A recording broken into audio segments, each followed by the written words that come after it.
Muy bien, queridos amigos y hermanos, estamos una vez más junto a ustedes con un solo propósito, de poder tener una mesa abundante de la palabra de Dios para que todos podamos compartir y poder estar contentos, felices, gozosos y poder ser semejantes a Cristo Jesús, porque este alimento espiritual es realmente sustancioso, a fin de que nosotros podamos tener fortaleza espiritual. Así que para que esto sea una realidad, queremos comenzar el tema de hoy, que hablaremos sobre el pacto y cuál es el modelo. Es un tema muy interesante porque estamos estudiando el libro de Éxodo, así que para poder estudiar esto vamos a inclinar el rostro por la condición en que estamos y vamos a orar al Señor. Padre Santísimo, te agradecemos porque tú eres generoso. Eres un Dios maravilloso. Estamos agradecidos por el regalo de la vida, porque eres grande, Señor, en amor. Eres grande en misericordia, que tú tienes piedad de cada uno de tus hijos y nos has mostrado a través del modelo perfecto que se llama Jesucristo. Gracias, Padre, por todo lo que tú nos das. En esta hora rogamos que tú estés presente con tus santos ángeles y tu Santo Espíritu pueda, Señor, utilizar no solamente al que va a presentar tu palabra, sino a los que vamos a escuchar, a fin de que haya frutos de arrepentimiento. Pedimos todo esto en el nombre de Jesús. Amén. Vamos a comenzar haciendo recuerdo a nuestros queridos hermanos que están compartiendo estas lecciones a través de otros medios de redes sociales. Por favor, que no se olviden de que podemos también evangelizar o fortalecer la fe de nuestros hermanos compartiendo estos temas. Queremos hacerlo siempre, que sean temas con la posibilidad de compartir de manera constante. Pero también puede darle me gusta o también orar por nosotros y podemos estar en contacto a través de el contacto que tenemos, valga la reiteración, al final de la presentación. Quiero comenzar el pacto y el modelo. Hace años habíamos escrito un librito que se llama El hombre, un santuario viviente. Y creo que viene al punto en qué consiste el pacto y cuál es el modelo. El pacto fue hecho con sangre.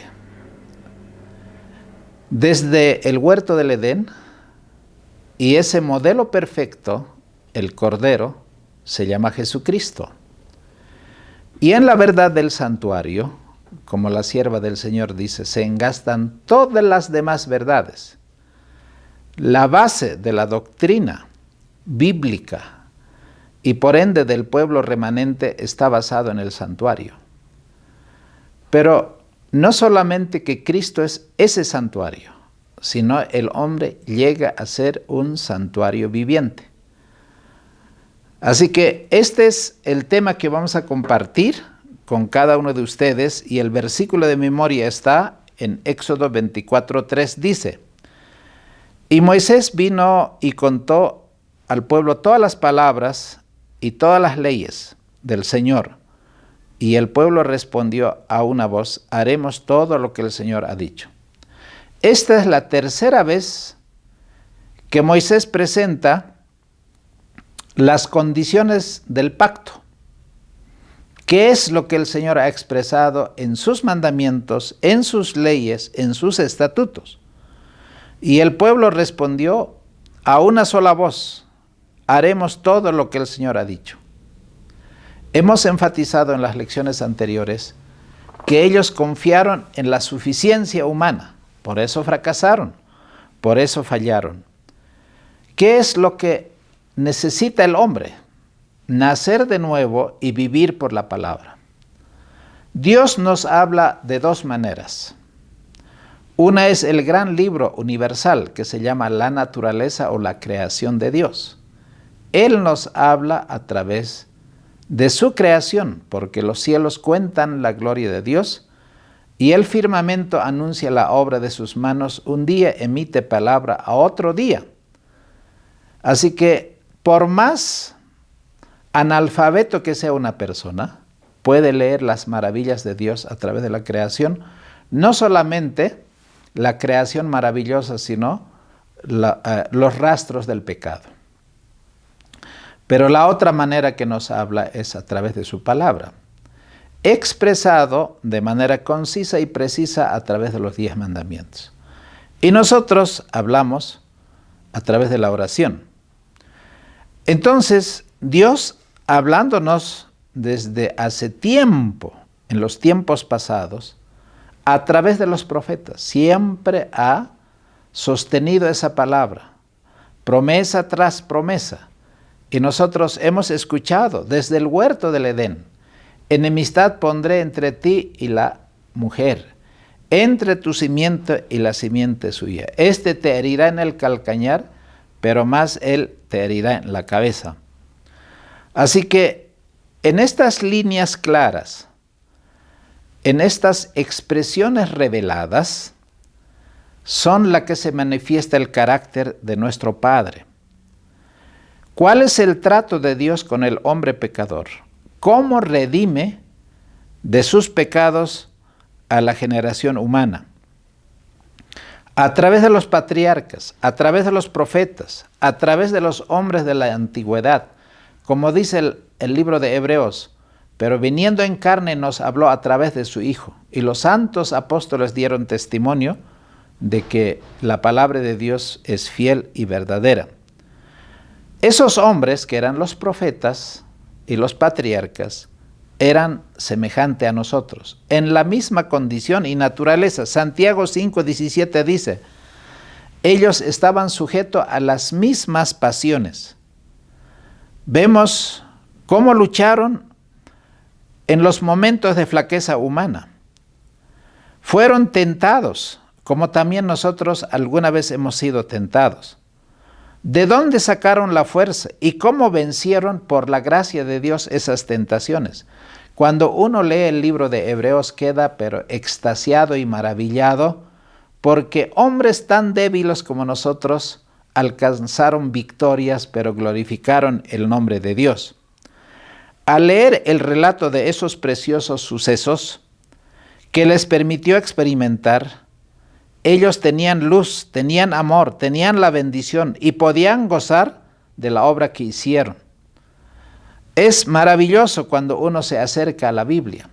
Puede estar desanimado, puede no tener gozo, pero cuando uno comienza a leer ese carácter de Dios reflejado en la acción de los seres humanos sujetos a las pasiones y flaquezas, igual a nosotros, uno recobra fuerza, valor, entrega, firmeza, y deseamos avanzar así como ellos avanzaron.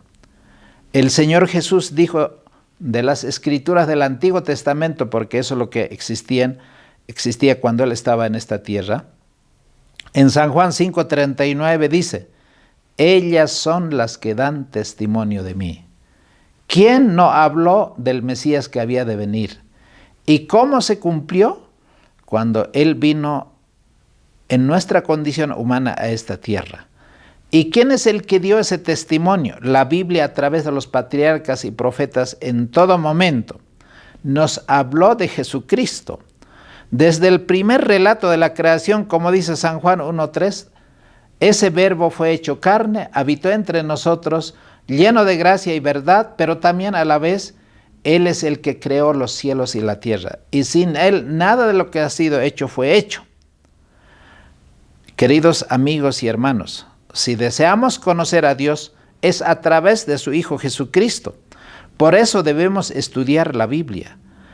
Debemos llenar nuestros corazones con esa palabra de Dios, porque son agua y son pan que va a llenar y va a producir en nosotros el mismo carácter que Cristo tenía. Por eso Jesús dijo en San Juan 6:53, dice: a menos que comáis la carne del Hijo del Hombre y bebáis su sangre, no tendréis vida en vosotros. Y al explicarse dice también, las palabras que yo os he hablado son espíritu y son vida. Nosotros somos lo que comemos. En la vida espiritual también es lo que leemos, lo que estudiamos. Ahora, vamos a ir a la primera parte. Para eso les invito para que vayan ustedes al libro de Éxodo capítulo 24, versículo 1, y vamos a volver cómo se ratificó ese pacto. En el capítulo 24, versículo 1 dice, y dijo Dios a Moisés, sube ante Jehová, tú y Aarón, Nadab y Abiú, 70 de los ancianos de Israel, y os inclinaréis desde lejos. Mas Moisés solo se acercará a Jehová, y ellos no se acerquen ni suba con él el pueblo. Y Moisés vino y contó al pueblo todas las palabras que Jehová y todos los derechos, y todo el pueblo respondió a una voz y dijeron, ejecutaremos todas las palabras que Jehová ha dicho. Y Moisés escribió todas las palabras de Jehová, y levantándose de mañana, edificó un altar al pie del monte, y 12 columnas según los 12 tribus de Israel, envió a unos jóvenes de los hijos de Israel, los cuales ofrecieron holocaustos, becerros como sacrificios de paz a Jehová. Y Moisés tomó la mitad de la sangre, y la puso en tazones, y esparció la otra mitad de la sangre sobre el altar. Y tomó el libro de la alianza y leyó a oídos del pueblo, el cual dijo, haremos todas las cosas que Jehová ha dicho y obedeceremos. Entonces Moisés tomó la sangre y roció sobre el pueblo y dijo, y aquí la sangre del pacto que Jehová ha hecho con vosotros sobre todas las cosas. El pacto no existe sin sangre. El pacto fue ratificado con sangre. Dios dice, ustedes serán mi especial tesoro, mi pueblo santo, pueblo adquirido por Dios, para anunciar las virtudes de aquel que les llamó de las tinieblas a la luz admirable. Pero, ¿dónde estaba el fracaso? Como ya dijimos. El problema es como que un hombre y una mujer se casan por obligación, donde no hay unidad mental y espiritual. Puede haber unidad física, pero si no hay esa unidad mental y espiritual, no hay verdadera unidad y no hay verdadero matrimonio. Quiero preguntarte, mi apreciado hermano, ¿qué llena tu corazón? ¿Con quién están tus pensamientos? ¿De quién nos gusta hablar? ¿Qué es lo que mueve nuestros corazones? ¿Para qué son nuestros más ardientes afectos? ¿Para quién guardamos las mejores energías? Si somos de Cristo, había pasión en esas personas. Daniel vivía completamente para el Señor. José vivía completamente para el Señor. Moisés servía de todo corazón. Hermanos, el pacto implica ser uno con Él. A través de la sangre del Cordero, a través de Jesucristo, hemos consagrado todo lo que tenemos. Me gustan muchos misioneros del tiempo actual. ¿Cómo pueden consagrar no solo su familia, su don, su talento, el recurso, todo lo que tienen es para el Señor? Y eso me inspira.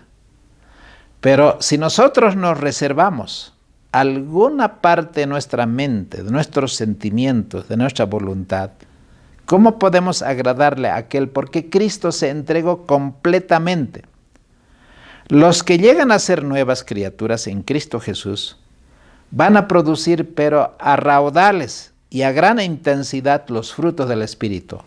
Habrá más amor, más gozo, más paz, más longanimidad, benignidad, bondad, fidelidad, mansedumbre, templanza. Como un árbol de mandarinas o de manzano, habrá fruto abundante y todos podrán cosechar. Lo que Gálatas 5, 22, 23 dice, los frutos del Espíritu serán abundantes. Ya no les interesa las cosas de este mundo, sino que quieren seguir por fe las pisadas de Jesucristo. Esa huella ensangrentada es el camino que debemos recorrer. En nuestro carácter, manifestamos los rasgos que Jesús tiene, porque tenemos su espíritu en nosotros y queremos ser tan puros como Él es puro. Ahora amamos las cosas que Jesús ama y aborrecemos lo que Jesús aborrece. Y en este aspecto, el orgullo queda anulado. Es como una paja sacada desde la raíz, ya no existe en el corazón. Entonces, podemos llegar a ser como Cristo, a ser mansos y humildes de corazón.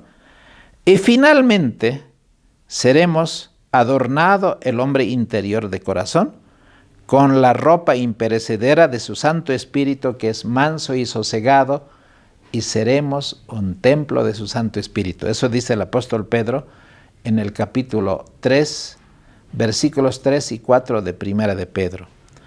Cuando vemos a Cristo, nosotros nos maravillamos cómo fue su vida en su ministerio terrenal. Pero cuando vamos a Él como seres errados y pecaminosos y nos hacemos participantes de su gracia perdonadora, recibimos no solo el perdón, sino la transformación.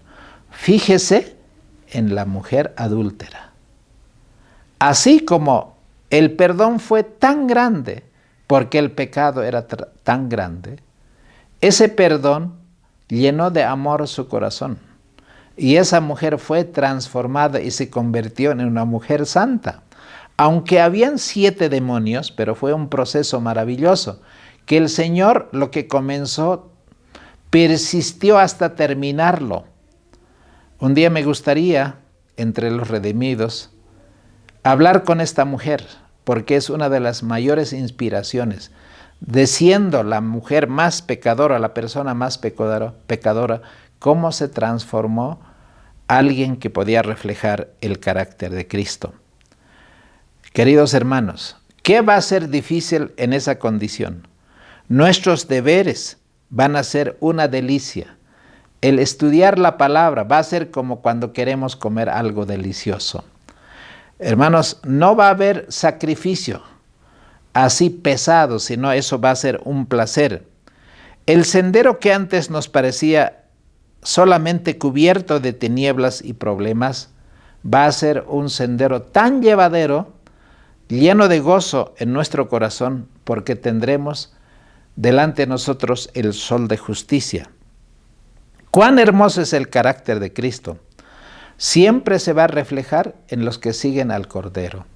¿Acaso no fue ese carácter transformado de los hijos del trueno cuando uno lee Hechos de los Apóstoles y ve el carácter de ese hombre, Pedro, Juan y los demás apóstoles que eran con tantos defectos de carácter, en qué se transformaron? Hermanos, esta palabra tiene poder para transformar. La hermosura del carácter de Cristo ha de verse en cada uno de sus discípulos que le siguen.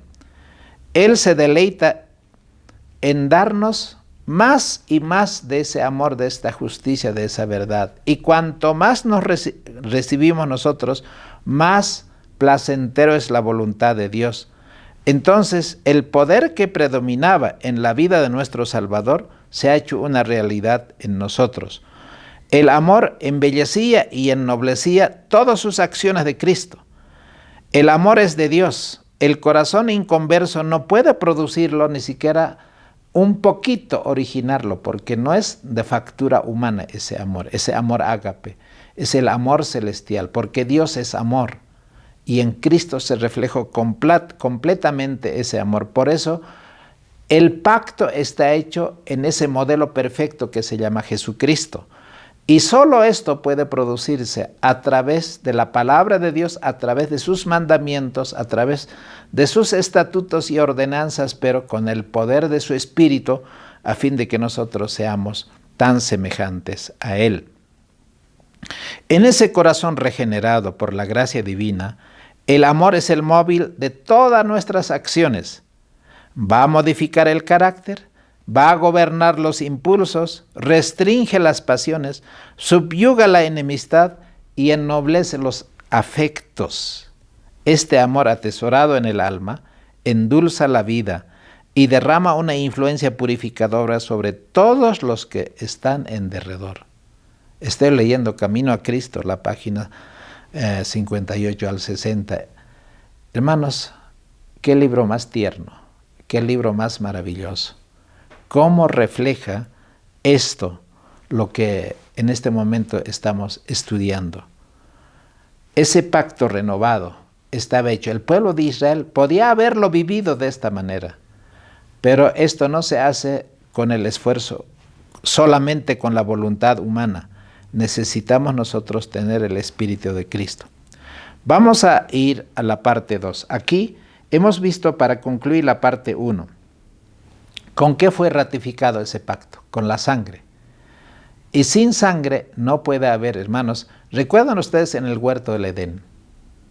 No solamente debería ser sacrificado el cordero para perdón de pecados de Adán y Eva, sino el cuero que fue desollado de estas primeras víctimas debería ser el manto que cubre la desnudez. Esas hojas de higuera deberían ser quitadas y entonces Adán y Eva fueran justificados en ese sacrificio perfecto que es Cristo Jesús. Ahora, yendo a la segunda parte, ¿qué experiencia asombrosa vivieron los hijos de Israel al hacer ese firme, vamos a decir, reiteración del pacto? Moisés subió al monte. ¿Y qué es lo que pasó en el monte? Vamos a leer el versículo 9. Subieron Moisés y Aarón, Nadab y Abiú, 70 de los ancianos de Israel. Ahora, hay un grado más intenso que Moisés llegó a ser participante de esa naturaleza divina, porque no hay otro que no sea Moisés, que era un modelo de Cristo en aquel entonces, que llegó a poder estar en comunión cara a cara. Ni Aarón, ni Nadab, ni Abiú, tampoco Josué, porque se quedó atrás.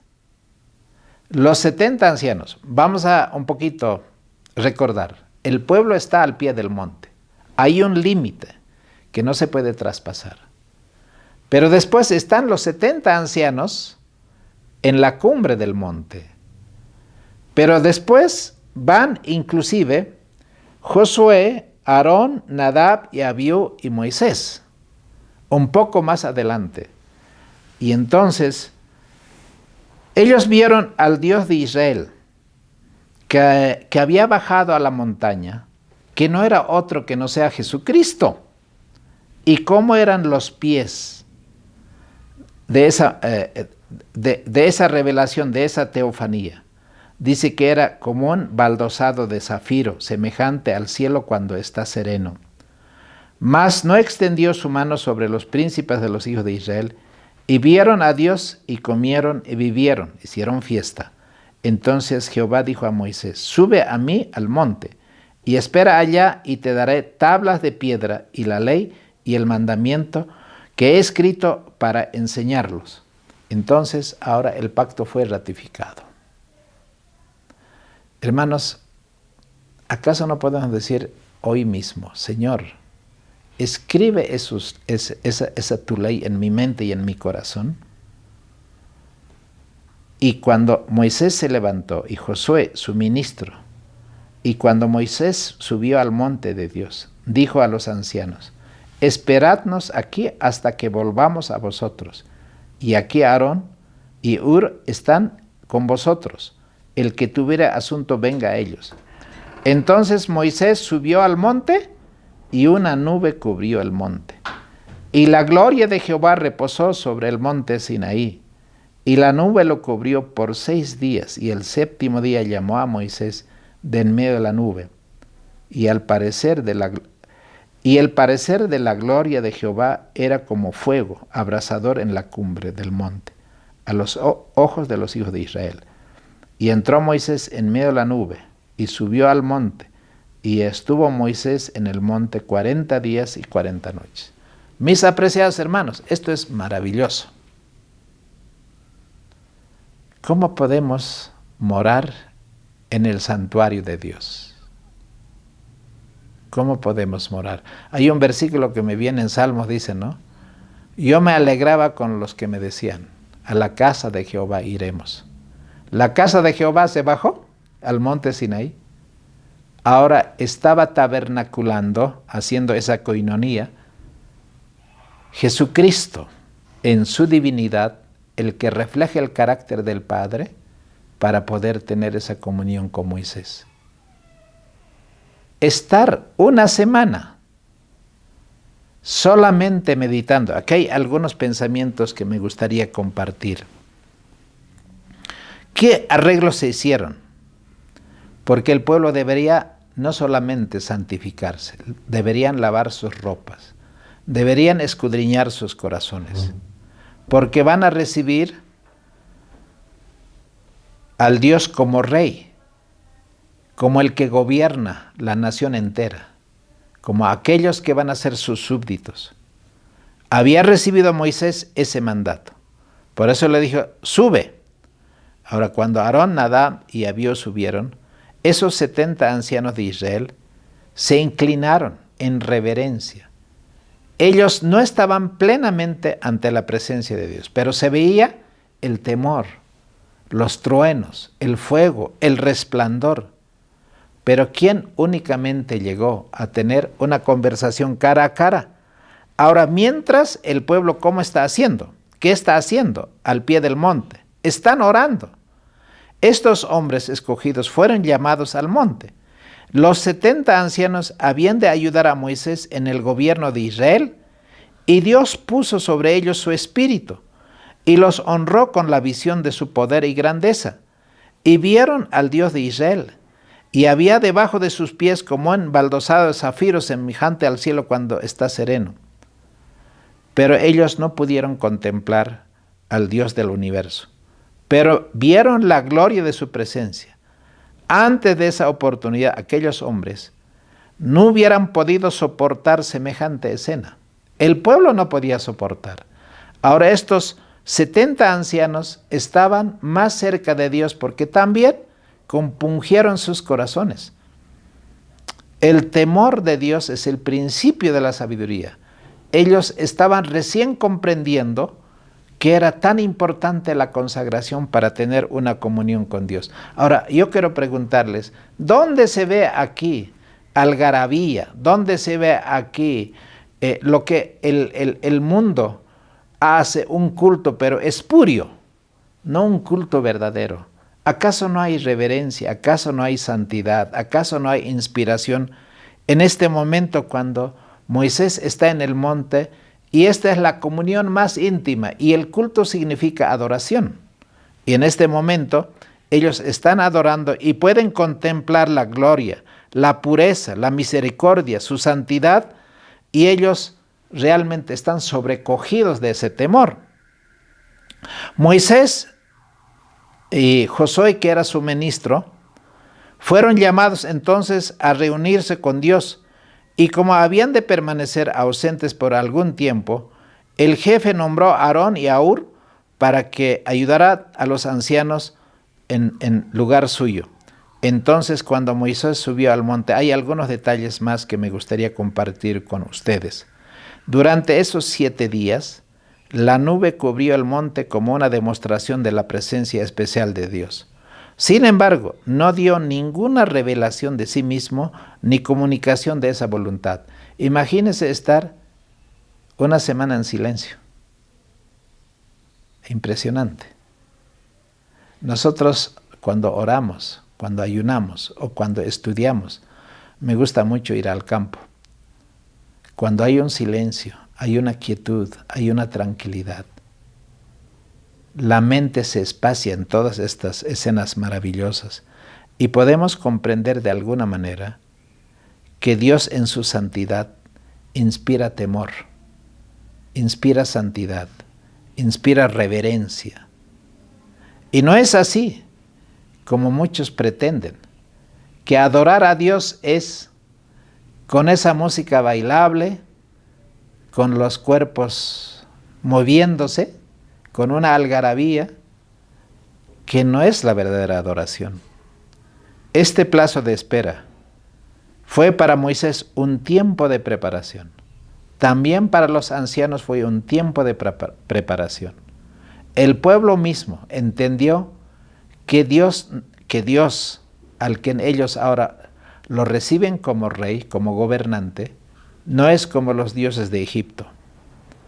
Hermanos, este hombre Moisés, el siervo de Dios, ni él podía acercarse inmediatamente a la presencia divina, ni soportar la manifestación de su gloria.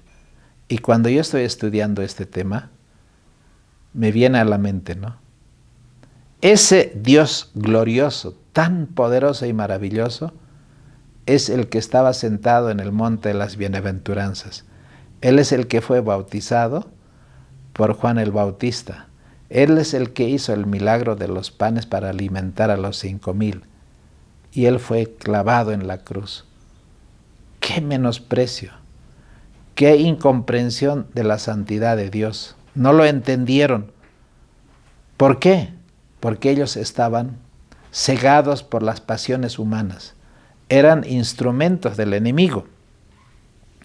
Ahora, hay algo más. Hubo de emplear 6 días de constante dedicación a Dios mediante el examen de su corazón. No necesitamos nosotros examinar nuestro corazón, porque el modelo de Dios se va a revelar en la medida que haya el temor a Dios, en la medida que nosotros tengamos esa santidad en nosotros. Si no estamos conscientes de esto, no va a haber ninguna revelación. El 7º día era sábado, eso es lo que me impresiona. Y ese 7º día recién Dios habló con Moisés. Moisés fue llamado a la nube, esa espesa nube se abrió a la vista de todo Israel, y la gloria del Señor brotó como un fuego devorador.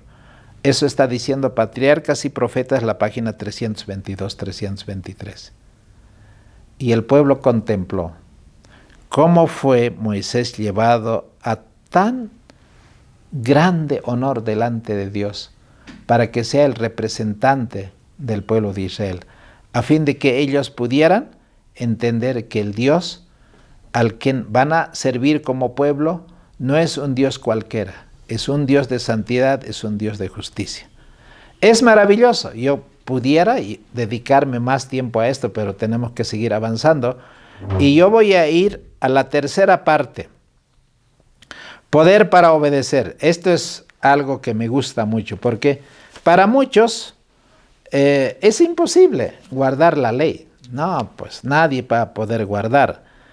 Y así como habíamos leído en Jeremías 31, Ezequiel 36, vamos a leer que repite lo mismo. O sea, no fue una cosa solamente del Nuevo Testamento, como Pablo repite en el libro de Hebreos, sino los profetas ya tenían claro qué es lo que le faltó al pueblo de Israel para obedecer esos mandamientos, para tener conciencia espiritual de que Dios es un Dios santo y no es a la manera que nosotros debemos adorar, a nuestra manera, sino a la manera de Dios.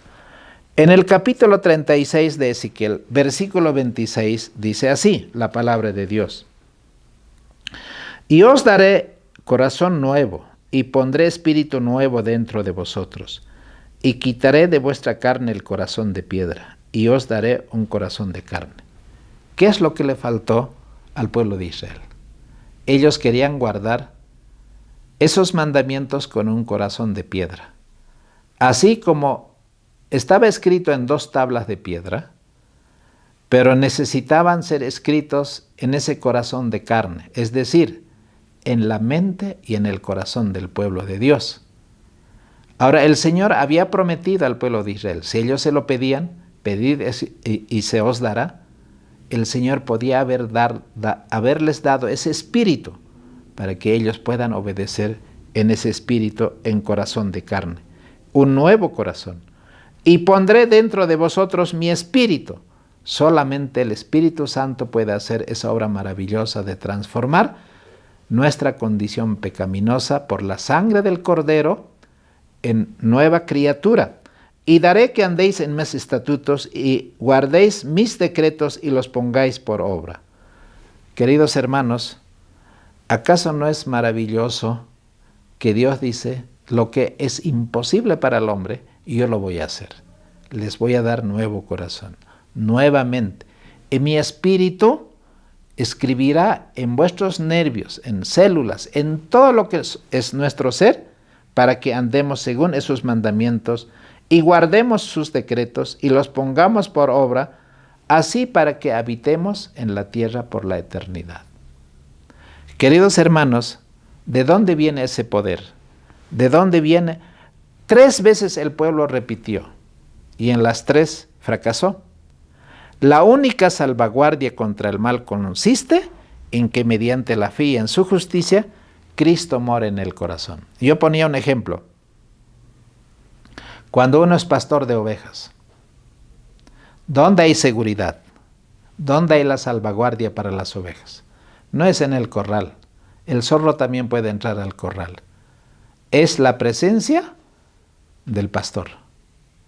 Si el Espíritu de Cristo no está en tu corazón, no hay enemistad contra el pecado. Pero si Cristo vive en tu corazón, así como el Espíritu Santo hace la lucha, la pelea, porque esta lucha es espiritual, no es carnal. Y la carne debe ser sujeta al Espíritu. La tentación tiene poder sobre nosotros porque existe egoísmo en nuestros corazones. Pero cuando contemplamos el gran amor de Dios, vemos el egoísmo en su carácter horrible y repugnante y decimos, no quiero ser. En este mismo momento, renuncia a todo lo que es mi condición carnal y quiero vivir en el Espíritu según la palabra. A medida que el Espíritu Santo glorifica a Cristo, nuestro corazón se ablanda y se somete.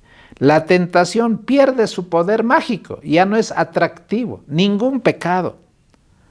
Hermanos, y la gracia de Cristo transforma ese carácter. Cristo no va a abandonar al alma por el cual murió. Ella puede dejarlo a él y ser vencida por la tentación, pero nunca puede apartarse Cristo de uno a quien compró con su propia sangre, porque nadie va a dejar, digamos, un objeto precioso que ha comprado por lo que se cayó o se manchó, no lo va a abandonar, sino lo va a llevar todavía con más aprecio. Queridos hermanos, ¿estamos tentados? ¿Estamos con flaquezas humanas? Recuerden, hay ángeles que están dispuestos a venir en nuestro auxilio. Nada más que lo debemos pedir. En cualquier momento de la tentación, el Señor tiene toda la gracia al alcance de nosotros para socorrer a esos tentados que se hallan al borde de un precipicio. Los ángeles del cielo van a rechazar los ángeles del maligno y nos van a rodear y nos van a proteger y nos van a guiar a un lugar seguro que se llama la roca eterna, que es Cristo Jesús. Las batallas de los 2 ejércitos son tan reales como la Primera Guerra Mundial, la Segunda Guerra Mundial o las demás guerras. Son tan claras. Y la Biblia dice, no tenemos lucha contra carne y sangre, sino contra principados, contra potestades en las regiones celestes. Hermano, si yo me conservo una parte de mi mente y mi corazón a merced de Satanás, hermano, estoy en el enemigo, estoy con el enemigo, en la banda contraria. Por eso Cristo desea que tú y yo nos entreguemos sin reserva. Jesús dijo a Pedro, ¿recuerdan ustedes?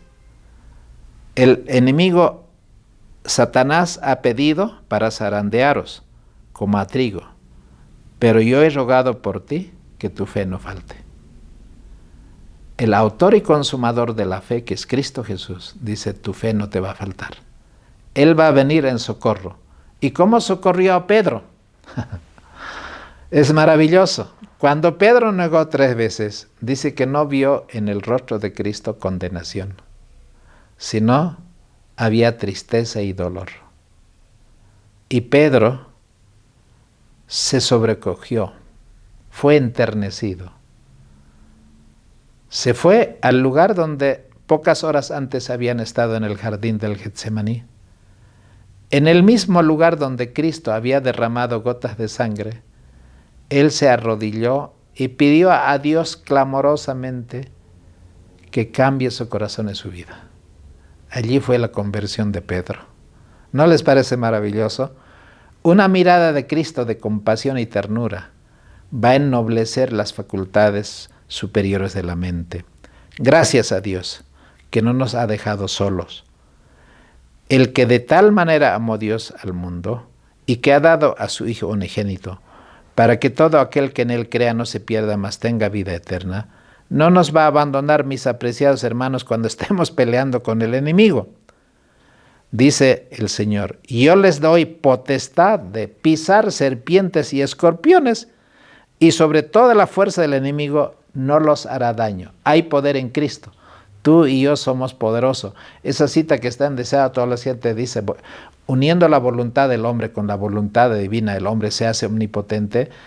A mí me pareció realmente un descubrimiento muy grande. Hermanos, vivamos en contacto con el Cristo vivo. Él nos asirá firmemente con su mano y nos guardará para siempre. Debemos creer en ese amor que Dios nos ama. Ahora, ¿cómo podemos nosotros ver ese adorno maravilloso? Y vamos a ir al libro de Éxodo capítulo 25. Esta es la cuarta parte, casi ya iremos terminando. El libro que les mostré, no sé, me gustaría hacerlos llegar a cada uno. El hombre, un santuario viviente, fue inspirado en el capítulo 25 de Hebreos, en el versículo 8 que me acuerdo, cuando el Señor le dice, ¿no? Para que ustedes vean que no los voy a abandonar. Yo quiero vivir en medio de ustedes. Pero necesito un santuario en medio del pueblo de Israel. El cuadro maravilloso del santuario, al medio del pueblo. Los límites del santuario estaban cubiertos igual que la montaña, ¿no? Allá, 3 tribus, a este lado 3, al norte, al sur, al este, al oeste, pero los guardianes del santuario eran familias especiales. Hermanos, ¿qué significa el santuario? Esto es maravilloso, porque el santuario implica el camino de salvación, el camino de regreso a Dios. ¿Cómo se manifiesta en cada objeto ese modelo? Por ejemplo, el muro del santuario es la ley de Dios. ¿Y quién es ese muro para nosotros? Cristo Jesús. Con todo lo que es las estacas, con todo lo que son las bases, con todo, o sea, de qué madera era, cómo tenían bases de bronce, cómo era el altar del sacrificio, cómo era la fuente de bronce, los colores que había en cada uno de esos detalles del santuario, desde la puerta de la entrada, el lino retorcido. Cada uno de esos detalles nos está enseñando el carácter de Cristo. Todo era una representación. Por eso el modelo para nosotros es perfecto de ese pacto que se llama Jesucristo. Ese altar del sacrificio con su corona y sus cuernos, que representa la cruz de Cristo.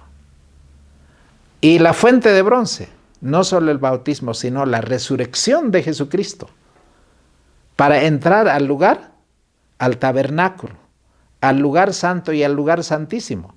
Eso mismo ocurrió en el plan de salvación, en el monte Calvario, cuando Cristo resucitó, ascendió al cielo y entró al tabernáculo de Dios.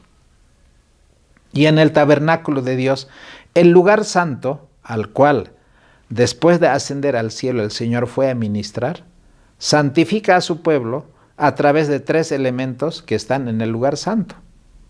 La mesa de los panes de proposición, que representa esta palabra de Dios. Queridos hermanos, al frente de la mesa de los panes de la proposición estaba el candelero. Esta palabra es luz, es verdad. a través del aceite, a través de los 7 brazos. El santuario era iluminado, que representa la obra del Espíritu Santo en el corazón del hombre, para que Dios pueda transformar no solamente ese pan en pan de vida, sino esa luz en luz de vida. Pero allí, en el límite, en el lugar santísimo, estaba el altar del incienso. ¿A quién representa? Jesús es el candelero, es la luz, porque Apocalipsis dice que Él andaba en medio de esos 7 candeleros que representan las 7 iglesias en el libro de Apocalipsis, pero Él también es el pan de vida. Jesús dice, yo soy el pan vivo que descendió del cielo. Pero también está el altar del incienso que representa a Jesucristo, porque Él como sumo sacerdote agrega el incienso aromático en el incensario para que el humo pueda llenar ese tabernáculo de fragancia. Hermanos, ¿con qué se santifica el pueblo? Con su palabra, con la presencia de su Santo Espíritu y con la oración de Cristo, con su justicia perfecta, para que nuestras plegarias puedan ser respondidas por nuestro Padre Celestial. Pero ahora vayamos al lugar más importante, la Santa Shekinah. Ayer cuando un hermano, estuvimos recogiendo estas cajitas del libro del hombre un santuario, estaba leyendo el índice y me dice, ¿qué es la Shekinah? Y muchos hermanos quizá ni saben qué es la Shekinah. Hermanos, el propiciatorio, el lugar más sagrado, donde están los 10 mandamientos, eso que fue revelado en el monte Sinaí, que era la expresa voluntad de Dios para el pueblo de Israel. El que obedeciere esto, por la gracia de Dios, vivirá para siempre. No solo, hermanos, en los 1000 años, sino por toda la eternidad. Allí están esos mandamientos, allí está el propiciatorio. Hermanos, ese propiciatorio es la vida de Cristo. Para guardar esos mandamientos, ni una jota ni una tilde pasará de la ley hasta que todo se haya cumplido. El hombre es un santuario, nuestro cuerpo es el atrio. Tenemos la mente y tenemos, hermanos, el espíritu en nuestro corazón, donde debe estar escrito esos mandamientos, para que Jesús dice, ejemplos he dado, para que así como yo soy, ustedes también sean. Y aquí hay varios versículos que nosotros podemos repetir y podemos decir, ¿no? Hermanos, Cristo Jesús, como dice San Juan 1:14, aquel verbo fue hecho carne, habitó entre nosotros. Él hincó su tienda de campaña en medio de nosotros, como el cordero necesita, o como las ovejas necesitan el pastor en medio de nosotros. Cristo puso su tienda en ese santuario. Él era la columna de fuego, Él era la columna de nube de día. Él es la luz, Él es la misericordia, Él es la justicia. Él es el que guía al campamento, porque el campamento no podía levantarse si no es guiado por esa columna que representa a Cristo Jesús. Hermanos, el pueblo era tardo para entender todas estas lecciones maravillosas, porque ellos acostumbrados a Egipto, en las representaciones materiales más desagradables de la deidad, era difícil que concibieran la existencia o el carácter de Dios invisible. Ahora, compadecido de su debilidad, Dios los dio ese símbolo. Harán un santuario para mí. Hoy nosotros necesitamos entender ese santuario. Ya no estamos en el atrio, ya no estamos, hermanos, oficiando a Cristo, no lo vemos en el lugar santo, sino en el lugar santísimo. Allí está Cristo Jesús para terminar su obra. El modelo que fue mostrado en el monte, en ocasión de la promulgación de la ley, dada en el Sinaí, y cuando Dios pasó ante Moisés, es algo maravilloso cuando dijo Moisés, muéstrame tu gloria. Y Moisés proclamó y dijo, Jehová, Jehová, fuerte, misericordioso y piadoso, tardo para la ira y grande en misericordia y verdad. Es una revelación completa de su carácter, que Él es justo y que Él es amor, que Él es misericordia, pero que de ningún modo tendrá por inocente al malvado. Estos símbolos imponentes eran para alcanzar el ideal que Dios tiene. La revelación del Sinaí no podía impresionar al pueblo a menos que sea manifestado de esta manera tan gloriosa. Y nosotros, al poder recordar y estudiar estas escenas grandiosas, lo único que podemos decir en nuestro corazón es: Señor, ven a mi corazón, habita en mí por tu palabra y por tu espíritu.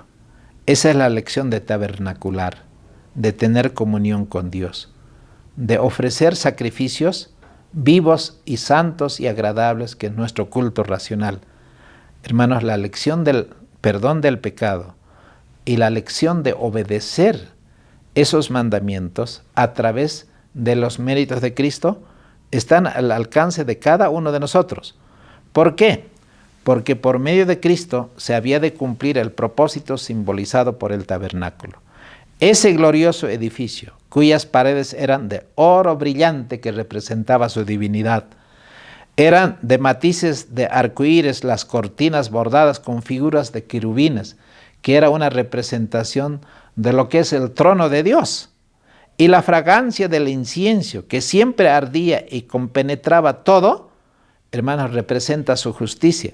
Los sacerdotes vestidos con ropas de blancura inmaculada y en el profundo misterio del recinto interior, sobre el propiciatorio entre las formas de los ángeles inclinados en adoración, la gloria del lugar santísimo, Dios deseaba que en todo leyese su pueblo su propósito que Dios tiene para que seamos santos como Él es santo.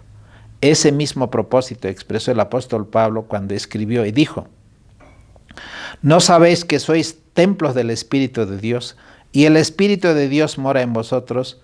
Si alguno destruyere el templo de Dios, Dios le destruirá a él, porque el templo de Dios, el cual sois vosotros, santo es.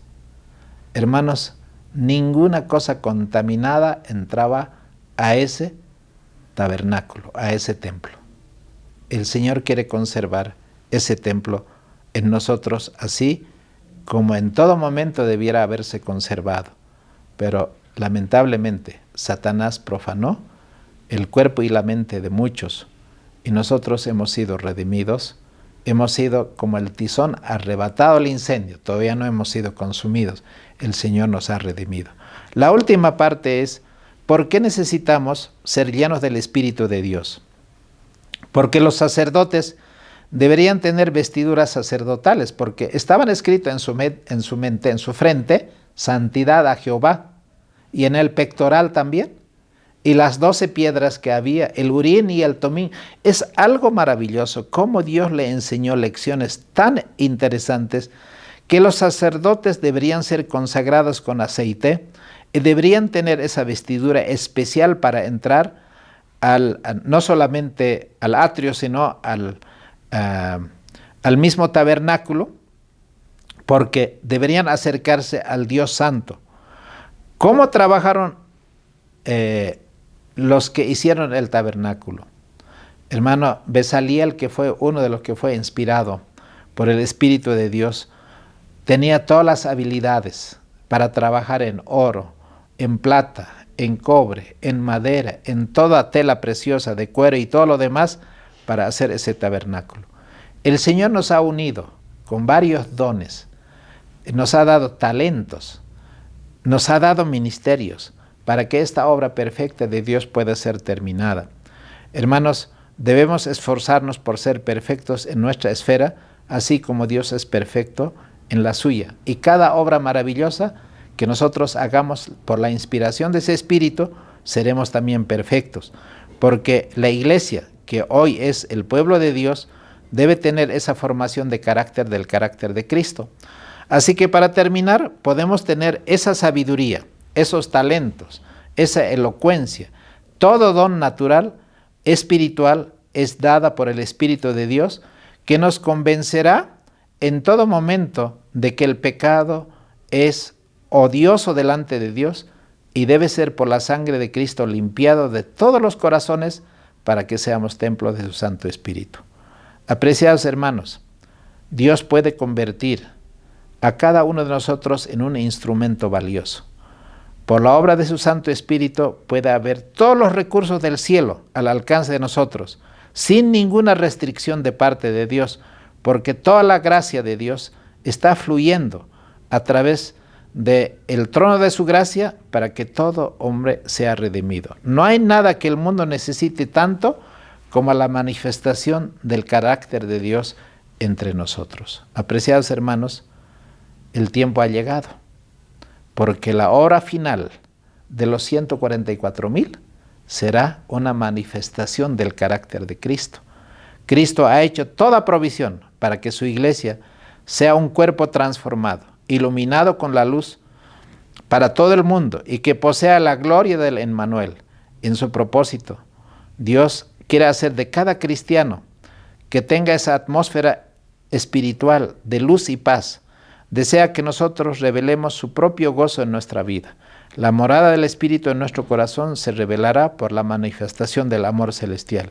La plenitud divina fluirá a través del agente humano consagrado para ser luego transmitida a los demás. El sol de justicia en sus alas traerá salvación, como dice Malaquías 4:2. Apreciados hermanos, el modelo no solo ha sido revelado a través del pacto en el Sinaí, sino a través del santuario terrenal. Y hoy a través del santuario celestial. Pero hemos visto el modelo perfecto de ese santuario hecho carne a alguien que se llama el Emmanuel, que habitó entre nosotros. Hemos visto lleno de gracia y lleno de verdad. Y nosotros somos esas células que podemos reflejar el carácter de Dios. Y en nosotros se pueda cumplir el propósito que Dios tiene para la última generación. Es algo maravilloso, mis apreciados hermanos, que Dios les bendiga, que nos dé su Santo Espíritu y podamos nosotros gozarnos en su salvación. Apreciados hermanos, antes de orar, queremos que ese Espíritu haya en nosotros a fin de que el Señor pueda terminar su obra. Vamos a orar. Padre Santísimo, te agradecemos porque los temas que compartimos son de tu palabra, no son nuestras. Señor, eres maravilloso. ¿Cómo te revelaste, Señor, en el antiguo pacto? ¿Y cómo te revelaste en la vida de Cristo? Señor, te agradecemos por esa grande misericordia. Bendice, Padre, a tu pueblo, a tu heredad. Señor, así como santificaste a tantos siervos tuyos, santifica en nosotros nuestra vida a través de tu Espíritu, a través de tu palabra. Concédenos tu gracia, Señor, danos tu bendición. Gracias, Padre, por haber compartido esta lección. Bendice a cada uno de los que están escuchando, los que van a escuchar, y, Señor, podamos ser propicios, tú seas propicio a nosotros desde el lugar santísimo, para que todos los dones del cielo puedan ser, Señor, otorgados en los méritos de Jesucristo. Gracias por todo. En el nombre de Jesús. Amén. Apreciados hermanos, queremos despedirnos agradeciéndoles por vuestra atención y agradeciéndoles también porque pueden compartir, pueden hacer un clic de me gusta y también pueden hacer que muchos puedan escuchar estos temas que son siempre renovadores, que nos ayuda a crecer en gracia y en todo momento podemos ser completos en Cristo. Gracias, mis apreciados hermanos. Será hasta otra oportunidad. Un abrazo en Cristo.